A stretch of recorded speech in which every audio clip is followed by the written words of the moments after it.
కల్పించాలని చెప్పి ముఖ్యమంత్రి గారు భద్రాచలం వచ్చినప్పుడు నేను ఆయన గారిని అడిగాను. కొన్ని డబ్బులు ఇస్తే ఆ కొద్ది డబ్బులతోటే ఈ 3 పంప్ హౌసులు పూర్తి చేసి తప్పకుండా ఈ సంవత్సరమే నీళ్లు ఇచ్చే అవకాశం ఉందంటే పెద్ద మనసుతోటి ఆయన గారు అంగీకరించారు.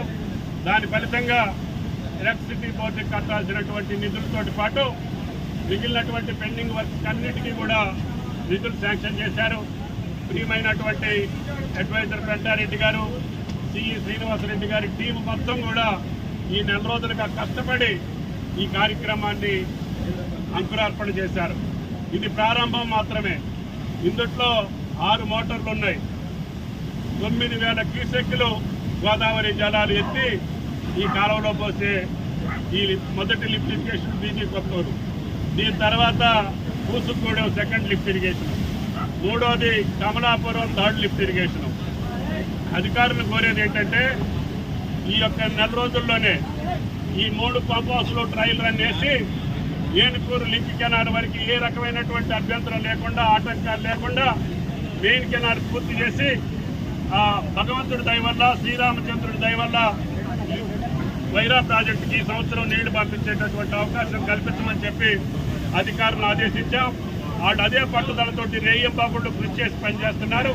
ఇరిగేషన్ శాఖ మంత్రులు కూడా ఇప్పుడే ఈ రైతాంగానికి శుభాకాంక్షలు తెలియజేశారు. కష్టపడ్డటువంటి అధికారులు కూడా నా హృదయపూర్వకమైనటువంటి ధన్యవాదాలు తెలియజేస్తూ తప్పకుండా ఆగస్టు నెలలోనే ఈ పంట కాలానికే గోదావరి జలాలు సుమారు 1,50,000 ఎకరాలకి అందించేటటువంటి భాగ్యం ఆ భగవంతుడు కల్పించాలని చెప్పి అన్ని కార్యక్రమాలు సజావుగా నడవాలని చెప్పి దీనికి అవకాశం ఇచ్చినటువంటి ముఖ్యమంత్రి గారికి, ఇరిగేషన్ శాఖ మంత్రి గారికి, జిల్లా మంత్రులకి, జిల్లా శాసనసభ్యులకి, జిల్లా ప్రజలందరికీ కూడా నా హృదయపూర్వకమైనటువంటి నమస్కారాలు తెలియజేస్తున్నా. మీకు కూడా ఎంతో సహకరించారు. ఈ గ్రామస్తులు ఉప్పలరెడ్డి గారు శంకుస్థాపన రోజే నేను ఆయనకి పాదాభివందనం చేశాను. మీరు ప్రారంభించండి. ఇది పెద్ద ప్రాజెక్టు, సుమారు 10 లక్షల ఎకరాలు స్టెబిలైజేషన్ తోటి పాటు సాగర ఆయకట్టుతో పాటు 2 జిల్లాలు కూడా సస్యశ్యామలం అవుతాయి. భవిష్యత్తులో తొమ్మల చెరువు కూడా లిఫ్ట్ ఇరిగేషన్ పెడతాము. అవసరమైతే ఇల్లెందు ప్రాంతానికి కూడా ముఖ్యమంత్రి గారిని అడిగి ఆ ప్రాంతానికి కూడా నీళ్ళు ఏ రకంగా వెళ్లాలో తప్పకుండా ప్రయత్నం చేస్తాము.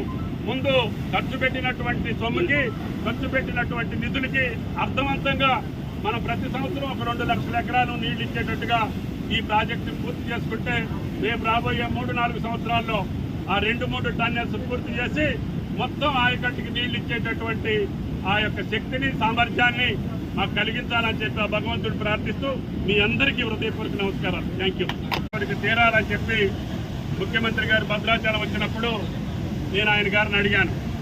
కొన్ని డబ్బులు ఇస్తే ఆ కొద్ది డబ్బులతోటే ఈ 3 పంప్ హౌసులు పూర్తి చేసి తప్పకుండా ఈ సంవత్సరమే నీళ్లు ఇచ్చే అవకాశం ఉందంటే